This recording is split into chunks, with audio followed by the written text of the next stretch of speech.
Okay, just a little bit of an impromptu live stream. There's quite a lot to talk about. Um, Obviously, as you know, I live in Northern Ireland, and um, again, this is really for the English viewers because anybody watching in Northern Ireland knows exactly what's going on over here at the minute. There's been disturbances on the streets of Londonderry, Belfast for the past 5 nights.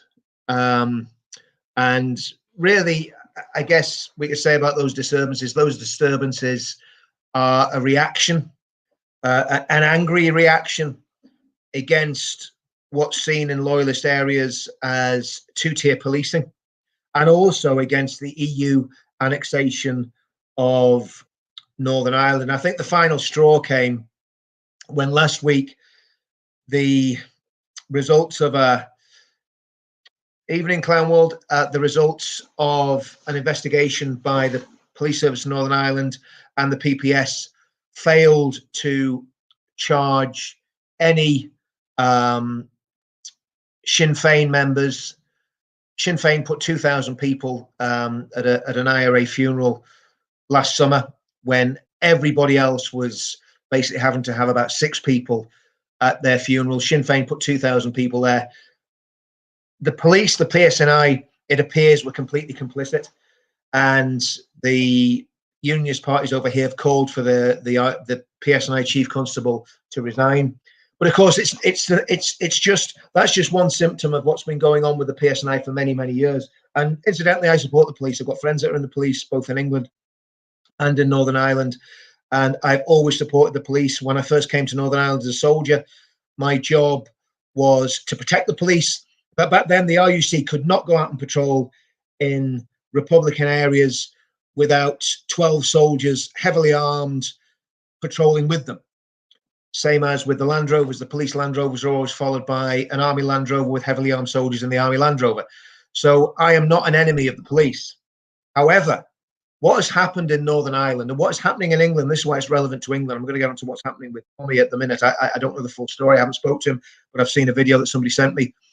But the situation in Northern Ireland, the police services in Northern Ireland has become heavily politicised, and it would appear to the vast majority of loyalists and unionists.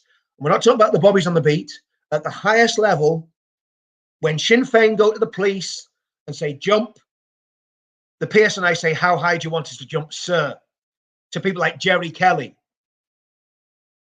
I believe one of the murderers of the 2 corporals.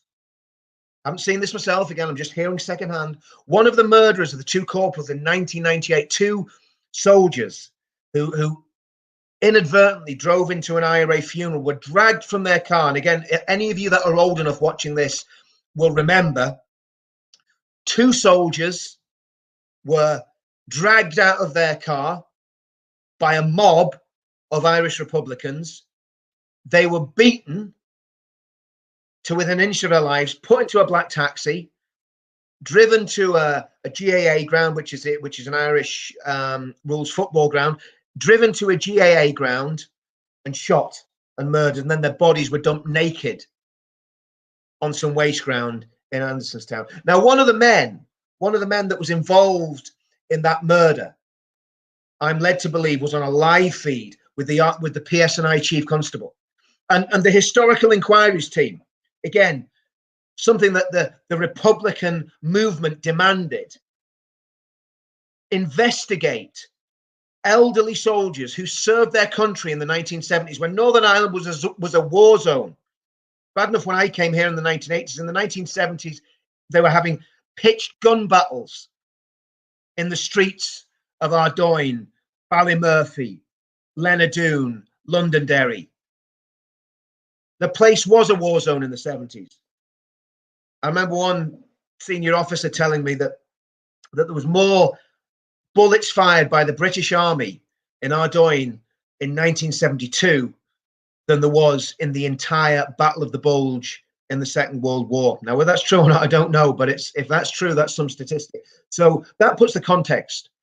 And these soldiers that were caught in, as 18, 19, 20-year-old men, as I was when I came over to this country, 18, 19, 20-year-old men, those soldiers were put in impossible situations where they had to make snap decisions. And now in their 60s and 70s, most of them in the 70s, these men have been dragged before their courts and charged with murder. I'm led to believe that many. Hi, John. By the way, just welcoming John. I'm just in the middle of a rant here, John, so I'll get to you in a minute, John. I'm led to believe that many of the police officers in the historical inquiries team are ex-RUC men. Now, I find that absolutely appalling, considering British soldiers, these same British soldiers that have been dragged before the courts right now in Northern Ireland, these British soldiers that are being prosecuted for so-called historical crimes, which was an odd shot that was fired either by error or that went astray. These soldiers have been charged with murder, and yet hundreds of Irish Republicans are walking free, prosperous, living the life of Riley in Belfast right now. These are mass murderers. Many of them work for the British state as informants. They're mass murderers. They're walking free. I could name them. Do you know something? I actually feel like naming them. That's how angry I am at the minute. Should we name Brian? Should we name him? Should we give his second name? Maybe not, because I can't bother with a court case. But there's murderous IRA scumbags walking the streets of Belfast right now, while ex-British soldiers that came here to protect the RUC being investigated and prosecuted by ex-RUC men and by members of the so-called historical inquiries team. They should really call it the politicized, biased inquiries team, because it's only looking into loyalist attacks and operations that were carried out by the British Army. I don't see too much interest in finding the people that carried out mass murder in Corrie Square in 1986, where 9 police officers were blown to bits. And I served in Corrie Square in 1987. We were out in a little completely exposed porter cabin, sleeping 4 bunks on top of each other in Corrie Square in Newry, the year after the IRA put however many mortars into that police station and blew it to bits and killed those innocent police officers. 9 police officers, as far as I remember, were killed in that attack. When the British Army got there and stayed there until, I believe, the early 90s, how many police officers got killed in Newry? 0. Not a single one. And now the British Army are on trial. So is it any wonder that there's anger against the police? Now, I want to say something here before I bring John in.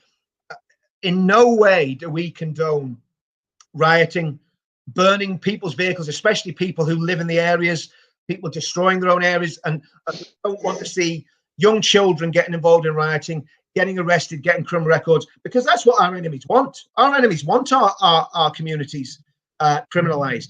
But what we want to do, I'm angry, I'm sure John's angry as well about what's going on at the minute. But what we want to do is give an alternative and give a constructive way of showing our quite righteous anger about what is happening to our country. Our country has been handed over to a political party who is run. Now think about this, folks. The political party is run by the IRA Army Council. That's what Sinn Féin is, run by the IRA Army Council. Now, if you think it's acceptable for a political party to be in part of the United Kingdom that still has a secret army at its core, well, I think you're living in La La Land, but I don't think it's acceptable at all. So, John, I've just laid the groundwork here. I've just explained a bit about the protocol. I've explained, I'm not sure if I even got that far because I just went straight off on a rant, but I've explained about the protocol. I've explained about the 2-tier policing that we're actually experiencing here in Northern Ireland. And I don't know what you think, John, but is it time to have another civil rights movement, except a civil rights movement for the Protestant Unionist and Loyalist community, and, might I add, the Catholic people, the Catholic business people, and the decent Catholic people of this country who are also under the jackboot of Sinn Féin? Because I've got many friends who are from the Roman Catholic community who want nothing to do with political republicanism. They want nothing to do with Sinn Féin, and they reject Sinn Féin's progressive, globalist, Euro fanatical agenda. And in fact, we had the last live stream I did was with an ex-member of Sinn Féin from the south of Ireland, who very bravely came on the stream and showed his face and said, "I don't care. This is what these people are about, and we want nothing to do with them either." So, what do you think, John? Is it time for another civil rights movement? Yeah, Richard. I mean, I've been talking about this for quite some time now, and one of the things that we were talking about was that, I'm going to use a phrase here, that those that forget the past are condemned to repeat it. And if you look back at 1969, whenever the current spate of trouble, whenever it erupted, I mean, I was born in 1968. I didn't really know what was going on then, but I listened to my parents. And at the time, there were people in Northern Ireland, namely from the nationalist and the Republican community, the Catholic community here in Northern Ireland. And no matter why we agree with them or not, what they said was that they were second-class citizens in Northern Ireland. And here we are in 2021, and the situation has come a full turnabout. And now the shoe is on the other foot, and there's no other way to explain it. And whenever you think about what happened with regards to the protocol, I'd like to ask the people that are watching here to understand one thing, that the United Kingdom is made up of 4 constituent parts. That would be England, Scotland, Wales, and Northern Ireland. And on the 23rd of June 2016, we all went to the polls, and I was a Brexiteer, and I voted to leave the EU. Me too. And the reason why I voted to leave the EU was because the EU to me is a dictatorship, is a glorified Ponzi scheme where you put your money in and you don't get half the money back, and they claim that they're banned left, right, and centre when really they're not. They're being funded by your money. Yeah. And to add insult to the injury, then they make laws that isn't suitable for people in the United Kingdom. So we're being told what to do by an outside interference of foreign power. And that's why we wanted to leave the EU. I mean, Britain is far better off. The United Kingdom is far better off alone. As a result of that referendum, we had Theresa May, firstly, who agreed to what was known as a backstop between Northern Ireland and the rest of the United Kingdom. And she convinced Arlene Foster from the DUP and Nigel Dodds from the DUP to sign up to this backstop arrangement, as they called it, which effectively put a border in the North Channel, otherwise known as the Irish Sea. Now, this is the question, and this is where this is the seriousness of what has happened here. If everyone voted on the same democratic referendum, under the same question, the same ballot paper, and people, 17.4 plus million people voted to leave the EU. This is the question. Is it ever right that 3 constituent parts in a democratic referendum is treated differently than 1 constituent part? Now, the 1 constituent part being Northern Ireland.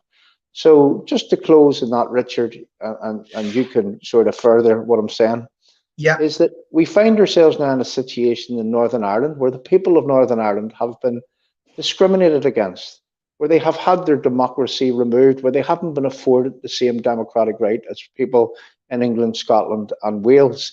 And to add insult to our injury, we are now the whipping boy of IRA terrorists who have got their hands on the levers of power. And and now what is happening? You've already said it, that our own chief constable in the PSNI, he is placating them, he is facilitating, John, and I mean, do you know, John? I mean, do you remember? I don't know if you remember. During the Troubles, there was always this allegation that the RUC was a Protestant force for a Protestant people. Well, I want to coin a phrase, and I hate to say this because I've still got friends who are in the PSNI, right?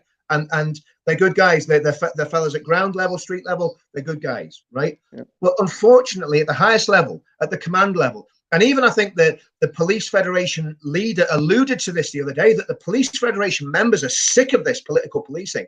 And I think what we've got now at the highest level of the PSNI is a provo force for a provo people.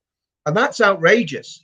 That is absolutely, I was thinking about the Good Friday Agreement, and it's rightly called the Good Friday Agreement because Good Friday, and I'm talking about the Christian holiday of Good Friday, celebrates the greatest miscarriage of justice and the most heinous crime that was committed in history in the crucifixion of our Lord Jesus Christ.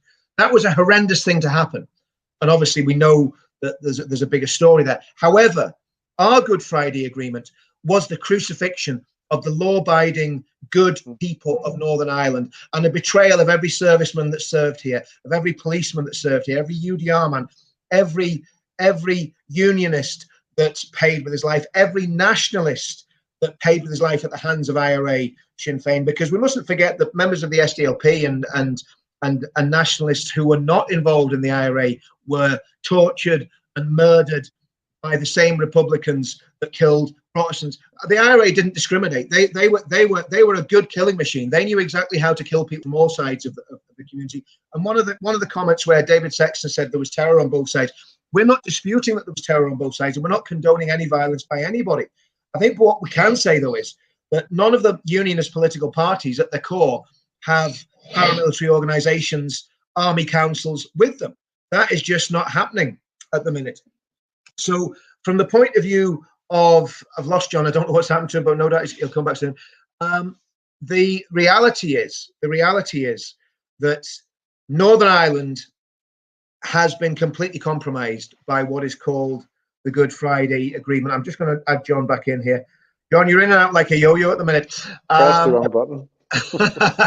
I thought you'd cancelled me there, John. I thought I was becoming part of cancel culture.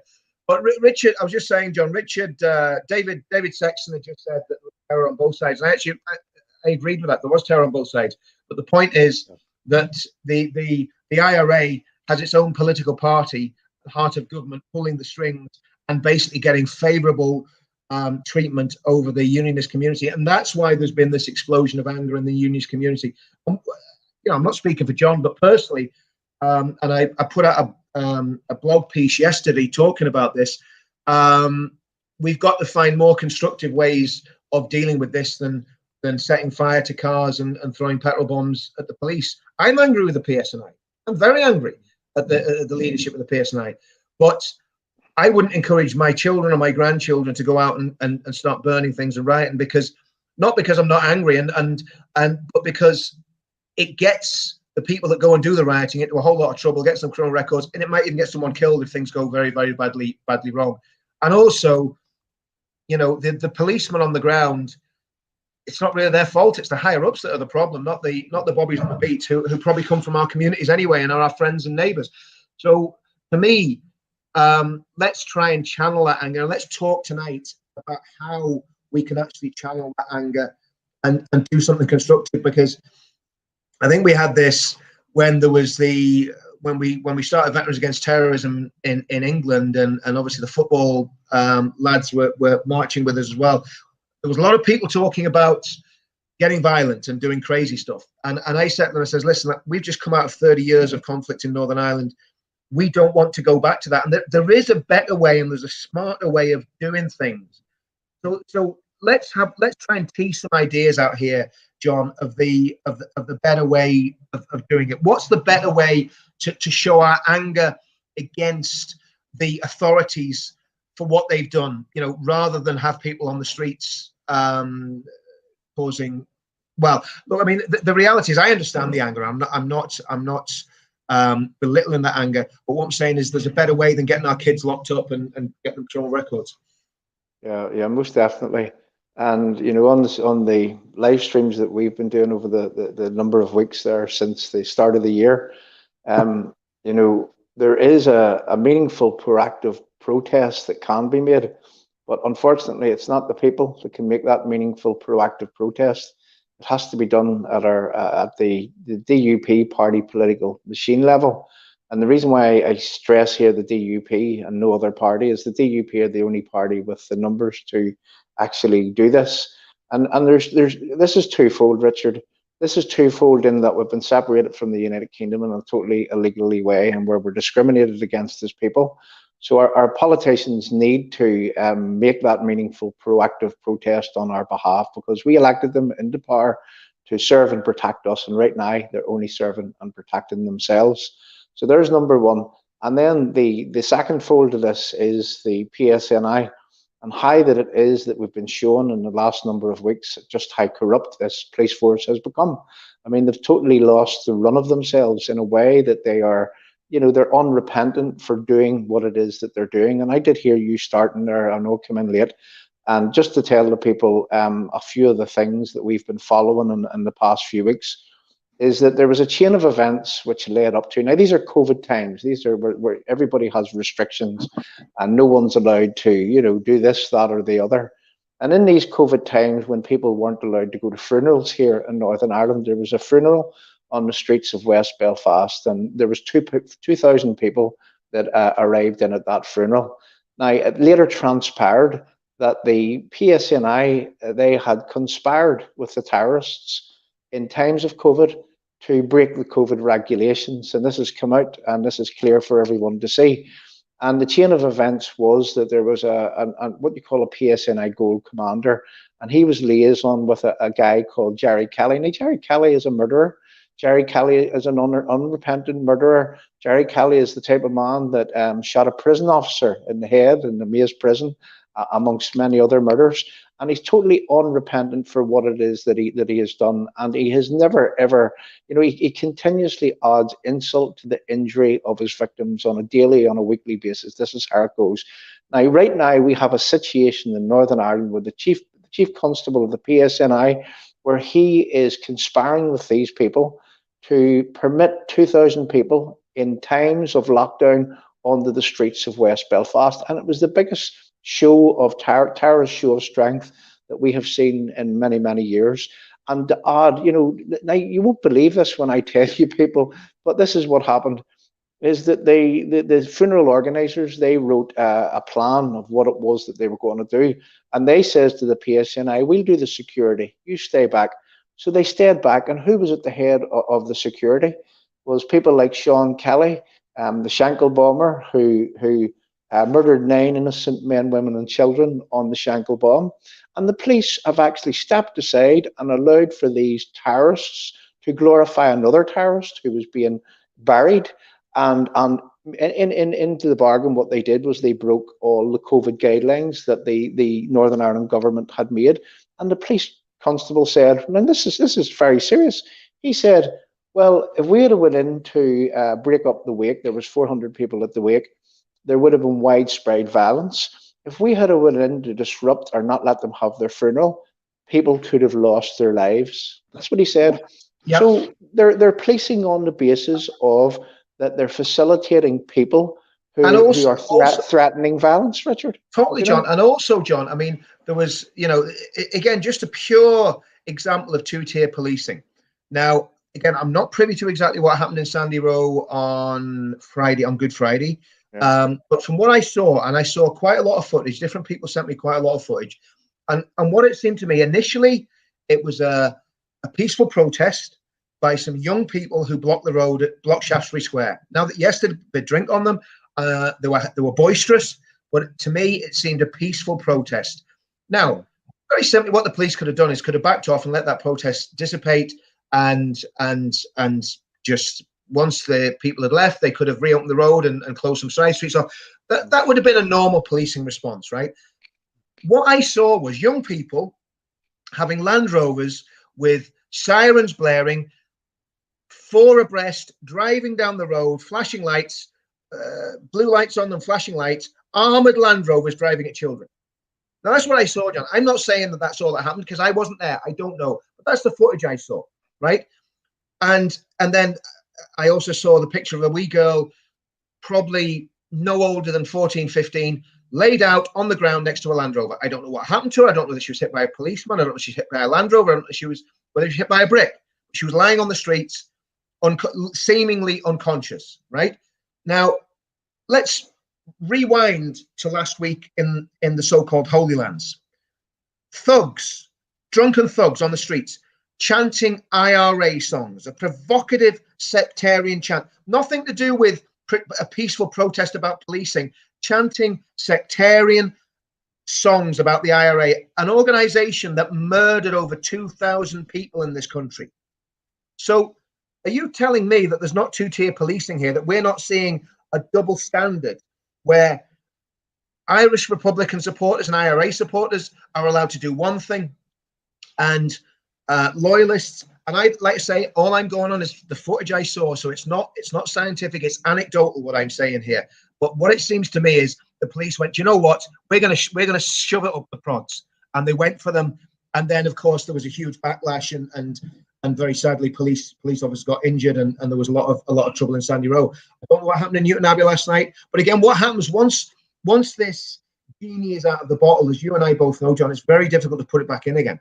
And you know, what do we do? What you know, we're just commentators. Nobody's listening. You know, we're not in positions of political authority or anything else. We're just commentators. Do we just put suggestions out there like we have been doing recently about what people should do and how we should go forward, or what is the answer for the people of Northern Ireland? Because I'm sure you're the same. We don't want to go back to seeing people be murdered on the streets and seeing large-scale violence. Nobody wants that. But at the same time, I think we've come to a stage where power sharing with Sinn Féin has become completely untenable. My personal opinion is, John, that we can't do it. Obviously, like you say, it's only the DUP can do it. But the DUP, the TUV, the Ulster Unionist Party, I don't think the PUP's got any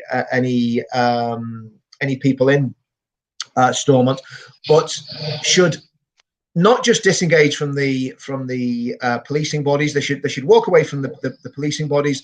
They should walk away from Stormont, and I'm not talking about on a temporary basis. We should see a permanent walking out of Stormont by all unionist politicians until we get a negotiated settlement that is fair and equitable. That's all we're asking for is equity. And also, I think one of the other things that I'm very passionate about, John, is, you know, we've got some good friends in the south of Ireland, and look, at the end of the day, if people don't like that, that's tough. I don't care. We've got some good friends in the south of Ireland who believe exactly the same things that we believe about the European Union, about globalism, about mass immigration, about the progressive agenda. I've actually got more in common with people in the south of Ireland that agree with me on abortion, on the EU, on immigration, on conservative values, than I have with communists and socialists who call themselves unionists. So, you know, the reality is we've got to talk to our friends, because I believe there's a lot of Roman Catholics in Northern Ireland who don't want anything to do with the Sinn Féin agenda. They don't want anything to do with mass abortion. They don't want anything to do with the European Union. I have a friend who's from Cork, and he would be from a Republican nationalist background. He lives in Northern Ireland, married a Northern Irish girl. He voted Brexit, and there's many others. So how do we reach out to them, especially in the context of this being seen as a loyalist Protestant movement, when the reality is it's not? It's a movement of right-thinking people, because to me, it's between the forces of conservative, good British values against lunatic extremist nationalists like the SDLP. And I think the SDLP are almost as bad as Sinn Féin. I don't know what you think, John. I mean, some of their statements are just absolutely outrageous, and they didn't used to be. So, you know, how do we reach out to our Roman Catholic friends and say, come with us and stand with us against this absolute madness that's going on in the country? I believe that it'll eventually happen in that way, Richard, and it's because that we share a lot in common with them. I mean, in the south right now, and the people that is watching here, they'll understand that. I mean, if you call yourself Irish, you're being called far right, fascist, and racist, and all of those things, and that's because you subscribe to your nationality and you want your country to continue. So if you subscribe to the country that you live in and you don't conform to globalist ways, well, then you're being unfairly treated right now. And let's try to understand what it is that is happening in Northern Ireland, and we'll put it on a par with something so that people understand fully. Black Lives Matter, which hit the streets last year, and we've seen how that the police force in London was taking the knee to the Black Lives Matter crowd, this Marxist-driven Black Lives Matter. You know, they're socialists, they're communists, wannabe communists. This is what they are. And the police force was told to literally to take the knee to them and bow down to them. Now, if you put that on the par with what the PSNI are doing with Sinn Féin right now, they are in every way facilitating Sinn Féin, because you see, they subscribe to the Marxist-driven agenda, and they subscribe to all that is coming our way as a result of globalism. So if we don't subscribe to that, and we don't, I mean, not to say that multiculturalism in small doses can't be good for a country, because you can bring in doctors and nurses and people that help you, but you can't flood your country with all and sundry and expect to get a good outcome, is the truth of the matter. Yeah.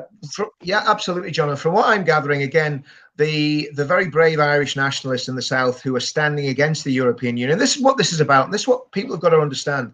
This is not about, it's no longer about Irish nationalism anymore and a desire for United Ireland. Same as with the Liars in the SNP and Alba Party in Scotland. It's about a hatred. The Sinn Féin IRA are driven by a hatred of Britishness. And what that means to unionist people in Northern Ireland, it means a hatred of the, I don't know how many unionists there are in Northern Ireland, maybe 750,000, 1 million unionists. It's a hatred of British people. That is what Sinn Féin are driven by. So they'd be quite happy to put themselves under the totalitarian yoke of the European Union, where they will have no accountable government. They will have absolutely no say in what happens in the European Union. Young Irishmen will be forced and press ganged into this military entity that the European Union is going to try and forge. Irish taxpayers will continue to have to give millions and millions of their hard-earned pounds to the European Union entity. If people want a free, independent United Ireland, that is completely up to them. That's an aspiration that they can go for. I don't want it. I want a free United Kingdom that includes Northern Ireland. I am unashamedly a unionist and a loyalist, and I love my country. I love Northern Ireland. I count myself as an adopted Northern Irishman. My 2 children are born in Northern Ireland, and so from the point of view of people in the South, if you're voting for Sinn Féin, or if you're voting for any of the mainstream political parties, you're voting for someone that wants to take over your country, not somebody that wants to give you freedom, not somebody that wants Irish unity. Now, if you had Irish unity now, all it would mean is swallowing 1 million British people into the EU and into United Ireland that didn't want to be there. Now, I would ask any nationalists that are watching this, what could possibly go wrong when you literally annex 1 million people and drag them into something they don't want to be part of?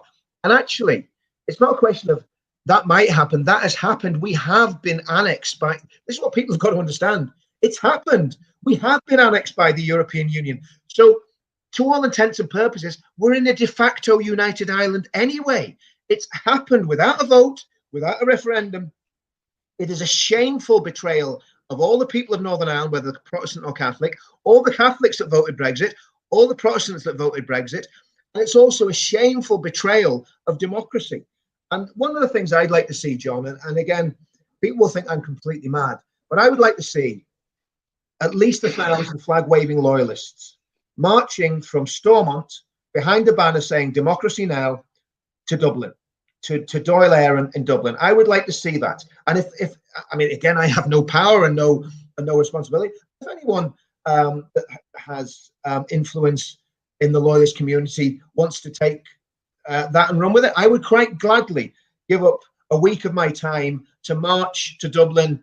It was in the middle of the summer, Union Jacks flying, Democracy Now at the front of that march. And let's get 1,000 people all the way down. Can you imagine you get a great reception when you got to Newry, when you got to those little border areas? I'm sure you could even march through Jonesborough. It'd be fantastic. And get to Dublin and get a great reception in Dublin, have a few Guinnesses and get on the train and come home. What do you think, John? Should we do it? It's something that I'm not joking, by the way. I know you're not joking. Well, I'm maybe half joking. Yeah, it's well, I mean, the logistical nightmare that might occur whenever you get to Newry. You said it, and whenever you get through the next of your, even your Dundalks. I'm sure the Pearse and I and the Garda Síochána would protect us mightily well. You know? Yeah, well, as I say, that I don't know how it would pan out, but certainly I wouldn't like to be the organizer. Let's just say I wouldn't like to take the blame for what might happen on the way. Yeah, it's certainly an interesting one, Richard. Richard, Yeah, look, and the reality, I can't stress this enough to people, but I mean, we've had our democracy denied here. We've had our democracy taken away. We won the referendum. We formed part of the 17.4 plus million people that voted to leave the EU, and we are being denied that right. In fact, we were pushed back into the EU as from the start of this year. And you know, when we talk about who it is that has the onus or responsibility to turn this around, and it's our own politicians here, the DUP. And you touched on it there, that, you know, I've put it in this way, is that I would like to see a suspension of all that flows from the Belfast Agreement, the Belfast Good Friday Agreement. And I mean all that flows, because that just about covers everything. And if our DUP made a meaningful, proactive protest and said, look, we aren't walking away, but what we are going to do is that we're not going to be participating in anything that flows from the Belfast Agreement. We're not going to be participating with north-south bodies, with Dublin. We're not going to be participating with the EU. And that effectively puts a spanner in the works of exactly what it is that's happening right now. And you believe me, it would soon change if the DUP done that. Now, the DUP, there's about 7 people at the top of the DUP that are actually holding this charade up right now. And we are continuously putting these people under pressure. And in fact, just today, I've already written an email to the DUP press office on the instruction of a high-ranking member of the DUP, asking the DUP to come and join me on a stream on this week sometime to talk about what it is that they are not doing, their unwillingness to serve and protect and stand up for the people of Northern Ireland, Richard. And that is the only way that this is going to be turned around. I agree, John. I think, I mean, you know, I'm half serious about the March of Dublin. I think if things get very desperate, I think we'll probably have to do it. But I think the reality is the best course of action is for the institutions to be pulled down permanently until there's a renegotiation of the Good Friday Agreement. Now, people say that's a pipe dream. It's not a pipe dream. It's not. Because things are renegotiated all the time. And if it showed that this is a complete failure, and of course the protocol must go as well. The protocol absolutely has to go. Mm-hmm. And I'm very, very angry. I mean, I listened to Boris Johnson today, and by the way, before I go on to that, John, bring me back onto this, but I just want to comment on what Mickey H said there. I mean, there's Mickey, and Mickey, you know, you've no idea how much we appreciate you coming on the stream, because there's lots of nationalists who we talk to who say exactly the same thing. They would rather vote for the DUP than vote for the globalist, treacherous Sinn Féin. I remember Martin McGuinness when the little young lads were butchered by that vicious dissident Republican gang outside Mazarine Barracks in Antrim, and Martin McGuinness stood next to Peter Robinson and said they are traitors to the island of Ireland. The reality is that the true traitors to the island of Ireland, yes, those were traitors to the island of Ireland, but the reality is the true traitors to the island of Ireland now are Sinn Féin, the SDLP, the Alliance Party, and any other political organisation or entity that wants closer union with the well, in fact, they can't get any closer than they are to the European Union, but that wants to drag Northern Ireland into the European Union. Because once the whole of Ireland is in a so-called United Ireland situation within the European Union, all freedom is gone, and there will be very little chance of getting it back. Look at how difficult it was for UK to get Brexit. It took years. Farage fought for that for years, and fair play to Nigel Farage. We've got a lot of contentions with Nigel about things he said about the veterans and the football lads, but he got us Brexit. There's no doubt about that. And I believe that if our country does make a go of Brexit, then there would be a very good case for the whole of Ireland to leave the European Union. But with the current situation where where Northern Ireland's locked into the customs union, this doesn't give us the best of both worlds. This gives us the worst of all worlds, because we are being treated as second-class citizens compared with all our other UK counterparts. And the Irish people in Northern Ireland are being treated as second-class citizens because you have absolutely no say in what the EU does, because there's no EU representation for people from Northern Ireland. So again, Mickey, thanks for that comment. It's very, very much appreciated. Sorry, John, back to you. Richard, I would just like to address Mickey there.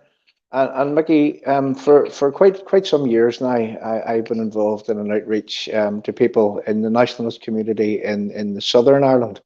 And people just like us, and what it was that was said to me the first time that I met these people. They said to me that we would like to help you save your nationality in return for you helping us save ours.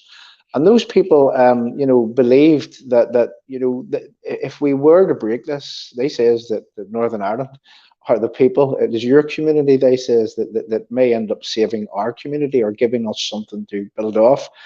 Because they believe that we are, we're strong. We're somewhat together, although that the mainstream media would suggest that we're divided, but we're really not, because there's a lot of people in a lot of places. I mean, you've got the Loyal Orders, you've got the Marching Band Fraternity, you've got so many organisations in Northern Ireland where people, the Black Preceptory and so on, where they bring lots of people together. And and when we turned the DUP around there, I mean, whenever this protocol was put in place, and the DUP were actually working within it, and they were saying, well, it's here and we have to sort of work with it. Well, you see, there was a groundswell then from the people. And then what happened was there was one of the Orange Lodges, the Market Hill Orange Lodge, they made a statement, and then there was a domino effect. And that rippled right across the Marching Band Fraternity, the Loyal Order Fraternity. And then when the Grand Lodge of Ireland, whenever they made a statement, well, the DUP soon then were dragged kicking and screaming on our thought processes to stand against this here. So you see, this is what's happening, and we look, with reference what's happening right now. And again, Mickey, this is for you, is that the young lads, the young people that are ratting in Belfast right now, I mean, they shouldn't be ratting. That's the truth of the matter. I just wish from my heart of hearts that I didn't see those people out ratting right now, because I believe that it can be done. You can work smart to beat this. You don't have to work hard, and you don't have to send any young people to prison. So yeah, I mean, I believe there'll come a day, and I've talked to a lot of people, that we will all soon recognize and realize that we are being shafted by the same people. And and there's bad people on both sides of this divide in Northern Ireland. Oh, absolutely. Yeah, absolutely. I mean, I think what I would like to see the divide as, John, eventually, and whether we'll ever get there or not, I don't know, is between people who are genuine patriots, who genuinely love their countries, whether it's people in the south of Ireland that love the Republic, or whether it's people in Northern Ireland that love Northern Ireland and Britain and the UK. But so there's a divide between the people who are genuine conservative patriots and believe in family values, are against abortion, want to see Christianity taking a strong place within society. And I'm not talking about becoming carrying members of any church, but want to see the genuine Christian values that we all try to hold to, as opposed to this woke rabble. And you see, it's like putting a mirror up. If you stood the Alliance Party, Sinn Féin, and the SDLP next to the SNP, ALBA, and the Green Party in Scotland, there'd be a mirror image. They look exactly the same. Same as in England with the Liberal Democrats, the Labour Party, the Green Party, and this is a battle for I believe this is a battle for the heart and soul of the whole United Kingdom. And I said it. I think you were with me, John. We were speaking to some good patriots up the country. So I'll say a few months ago before lockdown, and I think we both came to the conclusion that it's men like those patriots in North Antrim who are totally committed to Britain, love the United Kingdom. It's them that have got the means and the power of their conviction to actually save the country. And Northern Irish people, Northern Irish patriots need to realise that the patriots in England look up to them as people who have conviction, who even have the conviction, whether they're in the UDR or the British Army or in the RUC as it was, or even just loyalist activists. People who are willing to give their lives 30 years ago for saying things like we're saying now. Because let's be honest, back then, there were people saying stuff like we're saying now would have been shot for saying what we're saying, John, by the IRA, and that's the fact of the matter. So this is a time when we've really got to realize that the whole of the fabric of society is under attack by all of these forces. It's very similar to what happened with the scurrilous attacks on our royal family. I mean, I don't know what you think of the Queen, John, but I think the Queen she's almost like a grandmother to me. I mean, I've grown up always seeing the Queen. She's always been there, right? She's like this maternal mother figure for the United Kingdom. And to see her family and her come under attack by that horrible pig in lipstick across in the United States of America, and I'm talking about Oprah there as well as Meghan. You know, those vile women attacking our royal family, and that is not happening by accident. That is orchestrated, because if our royal family can be disintegrated, and our union of these great countries, Scotland, and I must say, I mean, there's somebody put up about Scotland there. Let's talk a little bit about Scotland and what's happening across there, John, because again, I'm very concerned that that we might lose Scotland if this election goes the wrong way. And I can't believe, one of the things I can't believe, and I hope the polls are wrong, that people in Scotland would still vote for that poisonous little hamster, that gerbil in Edinburgh, the hamster of Holyrood, after all that she's done and after all the corruption that's been shown. Why are Scottish people still supporting that? Again, is it just a pure hatred of the English? What's going on there, John? Yeah, well, I think it is. I think it's the deep-seated hatred of everything English that's in some people's minds, and you know, and people are easily sort of riled up against that type of thing. Whenever people are saying, "Well, the English have done this on us, done that, robbed their oil reserves," you know, they're easily wound up, Richard. Yeah. And a lot of these people have no depth of thought processes. And even, you know, I remember talking to Anne-Marie Waters one time. And, you know, she said to me, we were talking about nationalism per se. And, you know, and Mickey, that was on a minute ago, this isn't an attack on you per se. But, you know, whenever you think about, say, the SDLP here in Northern Ireland, whenever you think about the Republicans, the Sinn Féiners, and they all say that they aspire to this thing called a United Ireland, which is now changed to a New Ireland. And the reality is that they're rushing quickly to give their country away to globalization. I mean, what was it that Micheál Martin said just a few months ago, where he says that he wants nothing to do with the backward idea of sovereignty? And this is a very significant day, Richard, and this is again directed to the people like Mickey on the screen there. But today, what you will have had, now I didn't see it and I must go looking for it, but on an Easter Sunday, the Irish establishment, they stand outside the GPO in O'Connell Street every Easter Sunday. And what they do is think it's an Irish Army officer. He reads from the proclamation, you know, and that's what happens on an Easter Sunday. I've been present when that has been happening in the past, just for the pure value of actually seeing it. But, you know, in the proclamation, it talks about the indefeasible right of the Irish people to be sovereign and to have ownership of the land. I think about that one statement.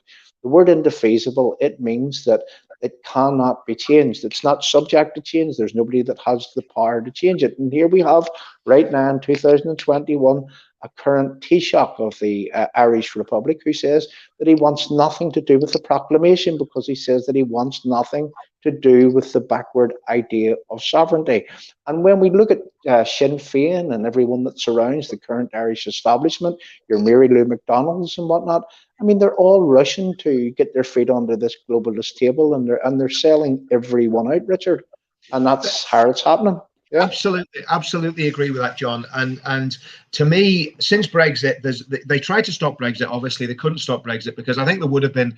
I hope there would have been. I mean, I can't judge my English, my fellow Englishmen, but I hope there would have been something like a mass outpouring of people onto the streets. I'm not talking being violent, but just to make a real headache for the authorities if Brexit had been betrayed.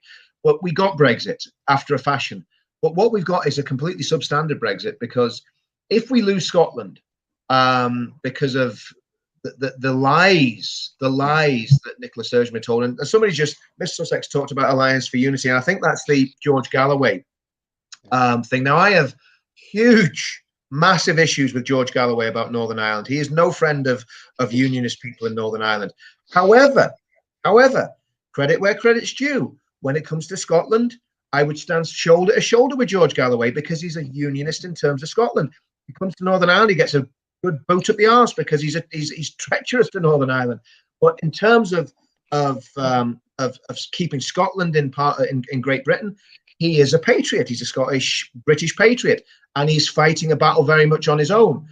And I've many other problems with George Galloway, again, his position on Islam and so on and so forth. People know my feelings on that. But he is fighting against the corruption of the SNP, and he's being very, very honest and saying, listen, they are leading you astray. Nigel Farage said exactly the same thing, that the SNP and Alba are not about true Scottish independence. They're on about surrendering Scottish sovereignty to a foreign power. And good luck to the Scottish if they go for independence and they get it, because there probably will be a hard border between Scotland and England if they join the European Union. And who knows? Boris is big into his infrastructure problems. Maybe he'll rebuild Hadrian's Wall and put a few machine gun posts on it. I'm not sure. But the reality is that these people are the true extremists, and we've got to call them out as that. And what's happened is the whole of our society has been taken over by these extremists. And anyone like us that has a conservative opinion, and you were talking about Easter Sunday, John. I mean, I think we should mention that, this is the day when we celebrate the resurrection of Jesus Christ. And that is a core belief historically in Britain. And whether viewers believe it or not is completely up to them.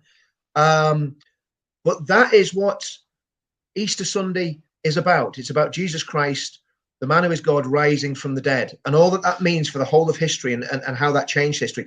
That they are the values that Britain was founded on and Ireland was founded on. If we just put away the Protestant and Catholic doctrinal issues for a minute, both sets of people held firmly to those beliefs until very, very recently.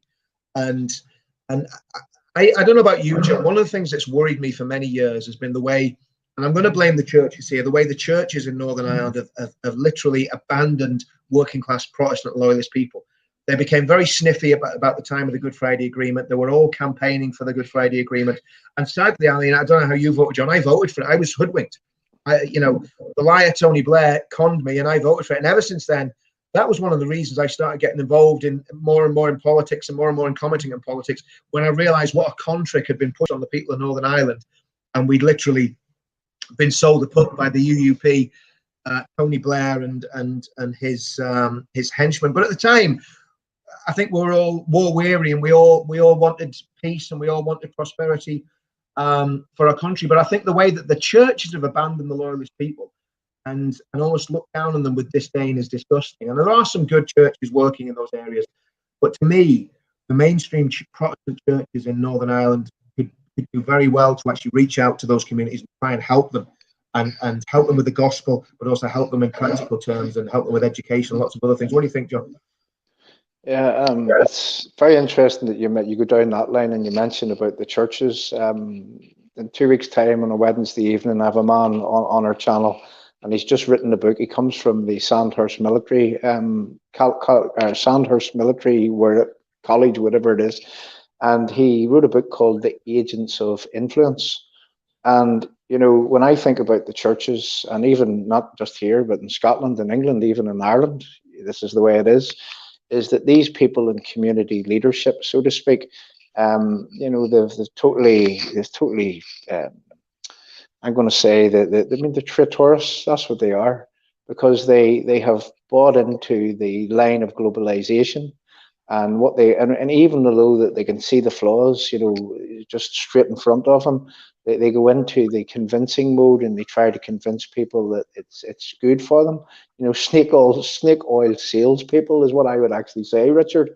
And whenever you hear the four main churches in Northern Ireland being mentioned, you got to laugh, because these are people that their churches are empty.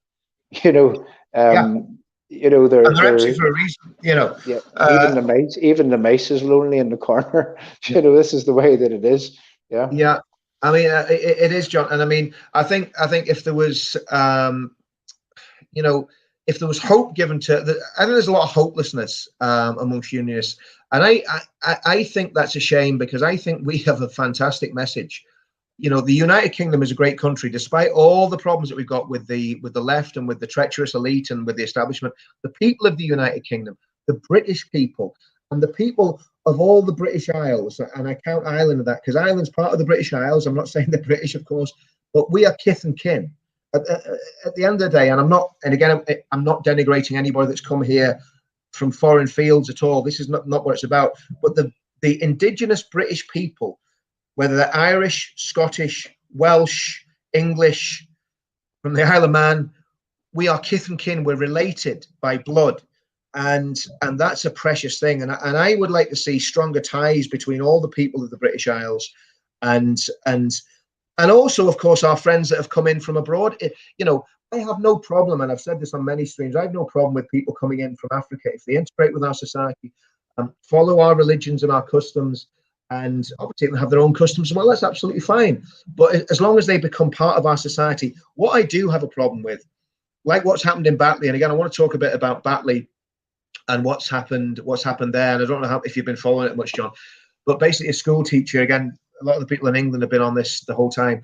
A school teacher showed some cartoons of some 7th century camel herder with a bomb in his turban or something, and a lot of people have been very, very offended by this, and he's had death threats, he's been suspended from his job, he's had to leave his home, he's basically had a nervous breakdown, his mother's had a nervous breakdown, because I mean, you and I have been doing this for a long time, John, in one form or another. We've been involved in politics, and we've been involved in, I was involved in the security situation over here. So I'm used to being under a de facto death threat, and you kind of get used to it. Whereas that poor lad is just a school teacher, and he was just teaching something that was on his curriculum. And because he showed that cartoon, and it's not a vain threat, because in France, they beheaded a teacher for doing exactly the same thing. And there was a charity in Bradford. I named it in one of my other streams. And the guy that runs that charity, he hasn't been persecuted from his home. And that charity published the name of the school teacher on Muslim forums. Now, it had already been published on the internet. They weren't the first to publish it, but they republished it. And that was a charity that's had all sorts of funding from here, there, and everywhere. And the gentleman that runs that charity, I know where he lives. He lives in a lovely house, a really nice, prosperous area. He hasn't been driven from his home. He hasn't had a mob of potentially violent extremists going to his house, threatening his life and threatening his children and threatening his wife. And what's been done by the British government for that man? Absolutely nothing. A few platitudes from the education secretary. Nothing else, as far as we know, has happened. And then you go to Pimlico in London, and you had children taking a flag down and burning a Union flag. And there was a it looked like an Asian girl been interviewed by ITV, and she said, that flag doesn't represent me. That flag represents oppression. That's what's going on in our education establishments. Now, you and I are both the same, John. We've got lots of friends from ethnic minority backgrounds. They love the countries they live in. If they're from Ireland, they love Ireland. If they're from the UK, they love the UK. The ones that I know do anyway. So why is it that the media manages to put a camera on the people that are being divisive and hate-filled and bigoted, and not on the people that we've known for many, many years that love being British and love being part of the United Kingdom? And this myth of race, of the UK being a racist country, and it is a myth, I think England is one of the most tolerant countries. Honestly, John, I think England's one of the most tolerant countries, with some of the most tolerant people on the planet. In fact, part of England's problem is everyone's too laid back. All people want to do is have a few beers, watch the football, and let the wives watch the soaps while they go to the pub. So this idea of England being this terrible, tyrannical country where white people are privileged is a complete myth, and it's a dangerous myth. And I think what's happening is it's making people now aware of race and colour, and it's turning people who never thought about race and colour into people that are looking and going, what's going on here? Do black people really hate us? Do they really hate white people? Because that's what I'm asking. I'm saying, is this genuine? And then thankfully I've got black friends that say, no, it's not the majority. But I'll tell you what some of my black friends of my age are saying, that the younger generation are being radicalized. There's a young generation of black people in England that are being radicalized by the extreme left, by what's called critical race theory, and by this horrendous agenda that Black Lives Matter are pushing. And I'm be honest, I'm just straight talking, John. If somebody doesn't like our flag and doesn't like our country, well, they know where the airports are and they know where the ferry ports are. They don't have to stay here. Now, if somebody wants to stay here and be part of society and contribute and do well, no problem. But if you hate the country, Go find a country that you love, because there's no point in you staying in a country that you hate. Yeah, absolutely. And all of this under the watchful eye of when the Conservatives are in power, imagine. And again, it's the same here in Northern Ireland. I mean, the biggest party here in Northern Ireland are the DUP. And what actually happens, Richard, is that, I mean, I sit and listen to a radio program just last week, Radio Ulster here in Northern Ireland. And it was about the jobs that people are getting without getting into all of that. And what they were saying is that, you know, they were talking to people of an ethnic minority background, and they were saying that, you know, they didn't want to take the jobs, right? But they were really sympathetic on Radio Ulster towards them. And the same Radio Ulster, the BBC, I've heard them actually then refer to Indigenous folk as conspiracy theorists when they don't want to take the job, but yet they were being really sympathetic too. But and this is what lies at the heart of all of this, is that whenever you start this nonsense about just Black Lives Matter, and it's not all lives matter, because obviously all lives actually do matter, and whenever you start that, I mean, that's a form of racism in itself. Because Of course it is, John. look at the man, I mean, look at the man that flew the plane over the football ground with White Lives Matter on his thing, and he was just making a point, because hold on a minute, not just Black Lives Matter, but White Lives Matter also. You know, and there's a huge problem whenever the whole of society, the whole of people in authority, they turned against that poor man for making a statement of his own. absolutely, and it's because that shows how deeply ingrained all this is. And I mean, you know, the Lord Chief of Woke himself, Piers Morgan, had the effrontery to write a book called Woke, and now he's portraying himself as a persecuted free speech warrior, when he was one of the people that I don't know if you remember the Huddersfield situation, where the young lad, two young lads got into a scuffle, and one lad got the better of the other and poured a bottle of water over this kid's face. Yeah. And the media said it was waterboarding, right? Absolute nonsense. Now, what happened was the lad that did that got absolutely persecuted. Again, he had to leave his home.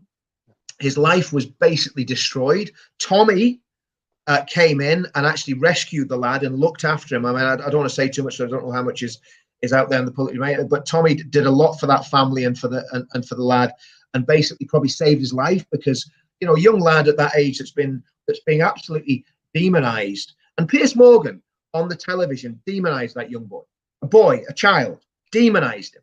And now he's got the effrontery to bleat about how he's been persecuted by the media. It's kind of ironic, but this is what we're up against. This is the whole establishment has been compromised and taken over by these people. Things changed while we were working and earning money, John, and supporting our families and building a future for our children and our grandchildren. While we were doing that, the establishment was being taken over by far left nut jobs.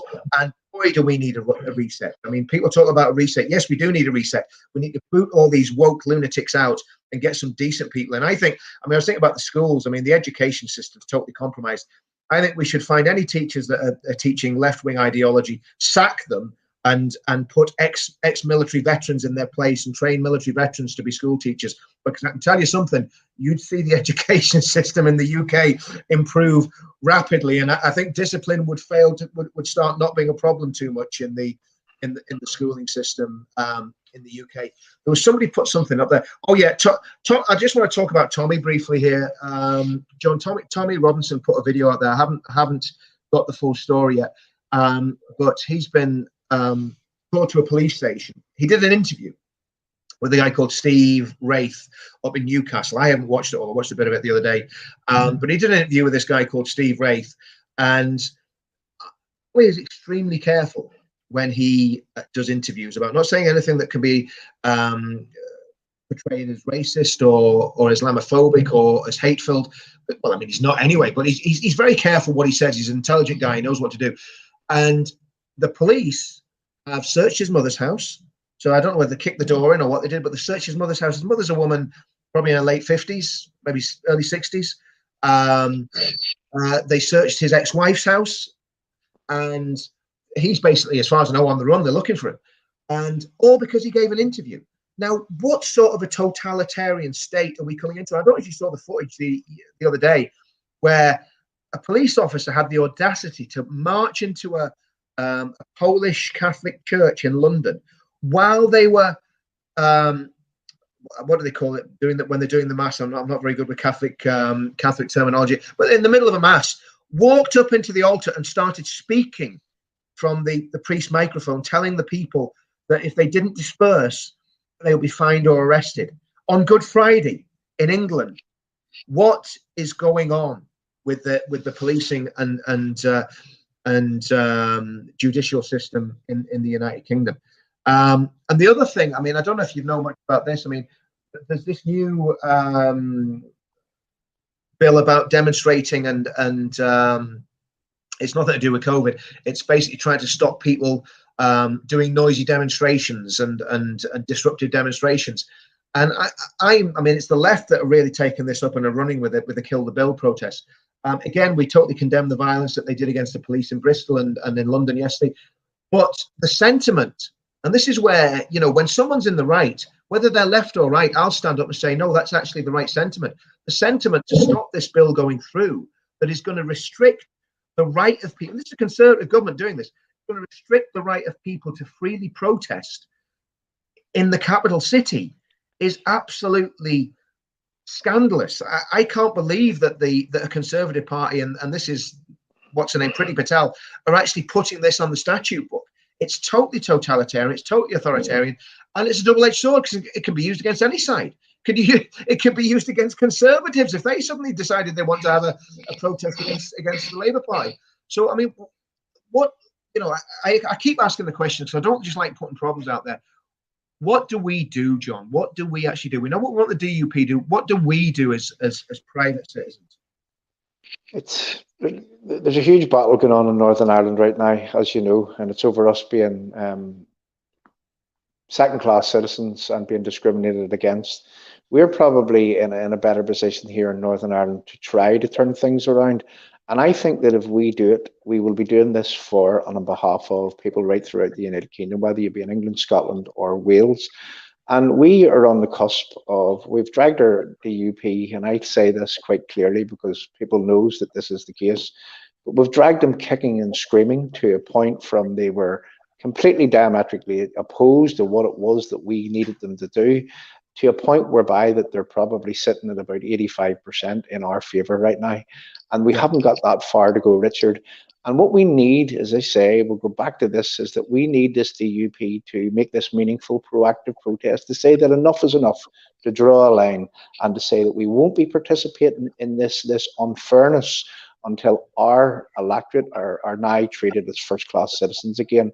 Now, if this happens, this will set in place, I would reckon, a domino effect where other governments will do exactly the same. So we need to be the straw that breaks this camel's back. So, you know, so that is the answer. The answer is to work smart, and by doing so, we ensure that our young people don't go to prison and don't end up out ratting, because they can actually see that something clearly is being done, Richard. I think that's right, John. I think there is. I mean, I personally believe in street demonstrations. You know, as long as they're legal, as long as they're done within the law. And you know, I think there's a very, very strong case for people to take part in street demonstrations. Like I say, as long as they're not against the laws of the land. If we're peacefully demonstrating, and of course, there's the United Nations Declaration on Human Rights. One of the statements in that is about the freedom of assembly, freedom of speech, and freedom of assembly. So I think, you know, when it's legal, when it's within the law, because obviously I'm very aware that if we say anything that breaks local COVID regulations, I will get a strike on my channel. So I'm just being very careful about what I say because I don't want to lose my YouTube channel. But when it is legally permissible for us to have mass demonstrations, which hopefully it will be soon, I would like to see 100,000 people at City Hall. I mean, the nearest I've been to it, I wasn't here in 1985 when the Anglo-Irish Agreement happened. I was doing a basic training in the army at the time. But the one demonstration I did go to was when the Royal Irish Regiment came back from Afghanistan, and again the IRA tried to stop that demonstration. And I don't know if you were there, John, but there was tens of thousands of people loyalists, unionists, ex-soldiers, ex-policemen, ex-UDR men lined the streets and cheered those boys home. And it must have been one of the proudest moments those lads ever had in their lives. And I would like to see demonstrations like that, peaceful demonstrations, where people can have an opportunity to get onto the streets, do something constructive, and then peacefully go home to their localities. And like you say, John, and I've said this right from the beginning, all rioting does is gets young people criminal records and gets people put in prison and gets police officers injured and gets young people injured. I mean, there was a picture last night of a young kid who'd been hit with a petrol bomb. I don't know what's happened to the kid, but I mean, sooner or later, when you put people on the streets in that way, in a violent confrontation, things go wrong, and we all know that. We've seen it, so many times all over this country. So there's peaceful ways to do things that are totally legitimate and totally right. And I think we've got to have a twin track approach where we say, yes, we're going to basically use the mechanisms of power, and we need to put. That's one thing. In fact, there's people from Northern Ireland watching this. Start writing to your MLAs, DUP MLAs, Ulster Unionist MLAs, and demand that they walk away from the Stormont executive permanently until there's a renegotiation of this, and until we get rid of the protocol and get who used to talk about parity of esteem? Nobody talks about that much now. Have you noticed that, John? It's dropped out of Sinn Féin's language. Now they are the supremos and they're the supremacists. Parity of esteem doesn't seem to matter too much to the National Socialists of Sinn Féin IRA, does it? Yeah. And on that subject of the changing the laws, and they would do so. I'm talking about the politicians, because they need to protect themselves for a lot of the things that they're implementing right now. And when you look at the protest is the oxygen of democracy. And if you remove the oxygen from anything, it withers and it dies. And you haven't got a democracy if you don't have the right to protest. So it isn't within their gift or within their right to remove protests, because protest needs to be there. I mean, if you see things going wrong in your country, you need to be able to stand up and get out and do things in a peaceful way. I would always say that, and I can say that because I come from Northern Ireland, and we've seen too many situations over the years where there was protests. I mean, you talked about the Anglo-Irish Agreement protest there in 1985. 250,000 people arrived in at Belfast City Hall. Now, after it, there was widespread rioting and burning and all sorts of things that happened, and it was an eventful time in our history. But that was a time, Richard, whenever British Unionism in Northern Ireland, they could muster huge numbers to come out onto the streets, and they actually still could muster huge numbers if push come to shove. But we're trying to do things at the minute in a peaceful way, in a way that we don't, let's just say, that we don't set back reconciliations for decades to come, Richard. Well, that's the other thing, John. I think that's very important, because I think from my point of view, one of the things that concerns me is that this isn't seen as a sectarian, as stoking up of sectarian tensions, because I have, and I mean, you know me well enough, I've always been totally against sectarianism. I could never understand the Protestant and Catholic thing on religious grounds. I can understand nationalism very, very well. I get that, but I can't understand the religious side to things. And I always found that very, very wrong, that people have been killed just because of the church that they went to. I thought that was just outrageous. That's what we've got to avoid. I mean, this is the thing that we've also got to get across. The alliance, and this is the thing that the media is completely not giving a voice to, and the DUP are not even. There's a big open goal here for the DUP. They could knock loads of balls into it. Mm-hmm. And the open goal is this: that the protocol, basically, that the Alliance Party and the SDLP and Sinn Féin love so much, it's not just damaging Protestant businesses. Many of the hauliers that I know that are talking to unionists that I know are Roman Catholics. Many of the businesses that are suffering are Roman Catholic-owned businesses. And, the reality is that those people should be standing shoulder to shoulder with us. And, of course, a lot of them can't, not because they don't want to, but because there is still intimidation. Even though the IRA haven't killed people for 5 years now, there's still intimidation. And there's still a fear that if you put your head above the parapet too much that you might just get it shot off. And that would be one of the things I would appeal to, that nationalists or Roman Catholics who are suffering under the protocol, come and stand with us. Come and join with us and put pressure on your politicians as well. Again, obviously, this is a small platform. It's, we'll maybe get a couple of thousand views on this when it's all been said and done. But if everybody in our community is making these calls, John, then you'd like to think that somebody, that the message would get through, and that our nationalist friends would realise that Sinn Féin, the Alliance Party, and the SDLP are selling them out just as much as they're selling us out, and betraying the ideals that they hold dear just as much as they're betraying unionist ideals and unionist beliefs. So yes, I think that's absolutely right. So we've gone. How long have we gone there for, John? What time? What time are we at there? An hour and 20 minutes or so. An hour and 20 minutes. Well, look, I always like to close off on some positive comments, because I think it's always good to give solutions rather than problems. I think we've given quite a few solutions today. So, John, if you want to give just a little summary of your solutions, and what would you say to a 16-year-old kid or an 18-year-old or even a 19-year-old in Sandy Row or Rathcoole or Carrick or Bangor or Londonderry that's thinking, I've had enough of this, I just want to get stuck into the police and do something about this? What would you say to that young man? How would you get him to channel his energies rather than go out and get himself into trouble with the police and cause himself problems? What would you say? Well, in the next few days, Richard, we're going to be up in our game in terms to try to turn these people around and turn these people and channel them. You just quite rightly said this, to channel them into something constructive and positive that they could do. And I believe that our real enemy here is, and this may surprise people to hear this, but our real enemy is our own politicians. And it's the same in England, it's the same in Scotland, it's the same in Wales, it's the same in the Irish Republic right now. And the only thing that we put Demons under pressure. We threaten Demons with the vote. It's hard that it needs to be done. And I believe that where the protest needs to be taking place right now is outside our DUP constituency offices here in Northern Ireland. And we put these people under so much pressure that they, and legally, of course, it is our democratic right to do so. So we put these people under so much pressure that we tell them that not in our name, that we won't permit you to sell us out, that we won't be trailed down a road where we don't want to go under your strategies, which is going to look after you, whilst everyone else is going to be, made. Like they'll be trampled into the ground. They'll lose their Britishness. They'll lose the United Kingdom. They've lost their democracy right now. They're now part of the EU, even though the vote went that they should leave the EU.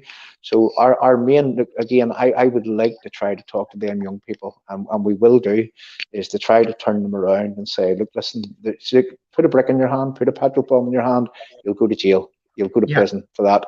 But you could put a placard in your hand, and you could go and you could stand out, and you could run a 24-hour picket outside these offices, and that would send a high impact message to these people. And these people, I mean, we said it before, the writing, this is how it started, the writing went on the wall. And people were showing their disgust by putting writing everywhere that, that we need to stand up, we need to break this, we need to do this. But now it's beyond the writing, and we've seen the violence hitting the streets. And, me coming from a background from the Shankill Road in Belfast, and having seen this as a young man many, many times, I would always caution against that, because we don't want our young people going to prison. There's easier ways. I would always say that we work smart, we don't work hard. There's smarter ways to do this, Richard, and successful ways. I absolutely agree, John. I think that's fantastic advice. And again, if there are any young lads watching this, or not so young lads that are thinking about doing crazy stuff, we understand your anger. We're angry, but let's be smart. And I think that's a great idea, to picket the DUP offices, picket the Alliance Party offices, picket any of these parties that are basically not doing what they should be doing. And I think the Ulster Unionist Party, again, is exactly the same. So I think the probably the only party that seems to have a handle on this is the TUV and Jim Allister. So I think if the DUP saw 20, 30 young lads, again, and you know what, here's the other thing, John, see when you go and pick at the office, and I'm not one for wearing a shirt and tie. Put a suit on when you go and pick at the office, or just dress in your smartest clothes and do it in a very disciplined. Because do you know something? Whenever we did the big demonstration in London after the Ariana Grande concert. We had 70,000 people in the centre of London, and I had the pleasure of speaking at that demonstration. Football lads, veterans, patriots from all parts of the country. And you know the most impactful thing about that was, John, the hushed silence. See, when the speaker started speaking, the whole crowd just went silent and listened, and then marched silently. There was no singing, there was no chanting, there was not even a flag. And the message that sent out to the authorities, well, we haven't had any serious terrorist attacks since then, so obviously authorities have got a grip on the jihadist terrorists. So from a point of view, young person, I would 100% echo that, John, what you've just said. And again, you know, all we are is commentators. We have no influence. We're just commentating on what we see. Well, you've got a lot of connections, John, that I don't have, but you've got a certain amount of influence. But I think we've got to encourage people to do everything within the law so that they're not ruining their futures. And the other thing I was thinking, John, as well, is we need to encourage all young people of voting age to register to vote, so that we have an army of young people who, can get out there and actually make a difference. Because I still believe in democracy. I still believe that we can change this through the vote. Brexit proves that. Despite the fact that the powers that be have pushed back against it, we can change things, especially in a small country like Northern Ireland. If we get 100,000 people voting that don't normally vote, that changes the balance of power and change the election. The other thing I think is we've really got to mobilize ourselves to win across the moderate Roman Catholic neighbours that we have, the Protestants who are disinterested in politics, just in case there ever is a border poll. I mean, I hope there's never a border poll, because I think it's so divisive and so destructive to the country. But if there is a border poll, we need to mobilise those people and again just explain why the United Kingdom is such a great country, not in a flag waving, jingoistic way, but in a way that actually helps people understand why it's far better to be part of the UK than to rejoin the European Union. And the other thing I was thinking, from the point of view of our friends in England, and again, probably most people that watch this stream tonight will be English men and women, and some people in Scotland. But what I would say to them is, stand with us. We did it before. We had a demonstration in London and in Wales and in Edinburgh. And we had one in Belfast. Sadly, the one in Belfast was very, very poorly attended, but that's another story for another day. But we had totally legal demonstrations in all 4 countries of the United Kingdom against the protocol back in 2019. And one of the reasons that this wasn't dealt with then was because the DUP told us. Am I right, John? The DUP told us, vote for us and this will go away. That's what we were told. The unionist people were lied to. We were told that if we voted the DUP, they'd hold the balance of power in Parliament and these problems would disappear. And of course, people went out and dutifully voted for the DUP and nothing changed. So we do have to put pressure on the DUP. And I'd like to see Arlene Foster resign, to be quite honest. I have nothing against her personally. I mean, I know she's got a lot of abuse and that's completely wrong. But as an individual that's leading that political party, to me, she's weak politically. And she needs to go, and we need somebody in there. We need a Carson type figure in there who's going to stand up for the unionist people. But the other thing I think we need as well, John, is a pan-unionist front where we join with unionists in Scotland, we join with the unionists in Wales, we join with the unionists in England, and we say we're going to stand together to protect the United Kingdom. No matter what the cost, we're going to stand, and we're going to do everything that we can within the law peacefully to make sure that the United Kingdom stays together. And the only way we can lose the United Kingdom is if we lose these votes.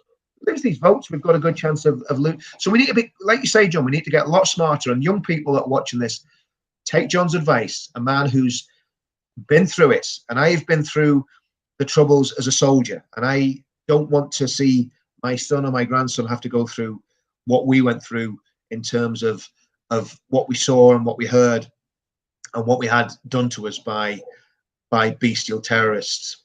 Anyway, guys, listen, thanks so much for watching. I hope to goodness that this has been an education for people in England. You know, both me and John, you know, love our English friends. We're not doing that. Well, I'm an Englishman, so I've got to. But we're not doing this as you know, Northern Ireland has all the answers. We're saying we need to stand together. I mean, I don't see myself any different to an Ulsterman or a Scotsman or a Welshman who loves the United Kingdom. We believe in a united kingdom. We don't want all this breaking down into little micro sections. We want everyone to stand together and basically work together. And John, I think we can, like you say, I think we can win. I think if we put the right pressure on the DUP, we can get this going. You know, we can get this going. We can do something good. Okay, John, any last words, or yeah, Richard, I would just like to close by saying, is that you think that you can win, or we will win. I know we will win. We have to win. Losing is not an option. No, losing is not an option. That's the truth. And that's look, right. again, we'll be pushing and pushing and pushing. And we have the battle right now. The battle is being fought in Northern Ireland, the battle for the United Kingdom right now. And let me tell people the implications of us in Northern Ireland not winning this is that we have now been separated from the rest of the United Kingdom. We are effectively in the EU for all sorts of things, even VAT laws. We can't even, we've no input into these laws coming down our line. And what is happening right now is the day after that we were separated from the Northern Ireland, from the rest of the UK as a result of this protocol, in Scotland then there was calls by the SNP for exactly the same courtesy as Northern Ireland had. And that's what they want, is they want a border between Scotland and England, and they want to be part of the EU single market. So already there's calls for that, and already there's calls in Wales. We've been talking to our brothers and sisters in Scotland. We've been talking to our brothers and sisters in Wales. Now, this is the seriousness of this. Let's imagine that we can't break this in Northern Ireland. Let's imagine, and Scotland will successfully demand the same, Richard. This is what will happen. Wales will then get the same. That leaves England isolated. Now, what was Brexit for? Because if England ends up isolated, they will have no option other than to rejoin the EU again, and that's just how it goes. Yes, and I often wonder if this is the game plan by the likes of Boris Johnson and his government. Because let's face it, Richard, these people are globalists. These people don't have Britishness and our nationality and the United Kingdom at heart. I totally agree, John. And I just want to end this feed. It is Easter Sunday, and we believe 100% with all our hearts that Jesus Christ rose from the dead, and that Jesus Christ is risen indeed. And I just want everyone to just think about that. If you don't believe it, that's okay. I'm not going to fall out with you. I'm not going to fight with you. I'm not going to argue with you. That's what I believe. I know it's what John believes. And we're not saying we live spotless lives. That's not what we're talking about here. It's just at our hearts, at the core of our being, is the Christian faith. And I believe that really and truthfully, this is a battle that we're fighting, is a battle between good and evil. And like John said, we will win because good and God is on our side. See you all soon. Good night.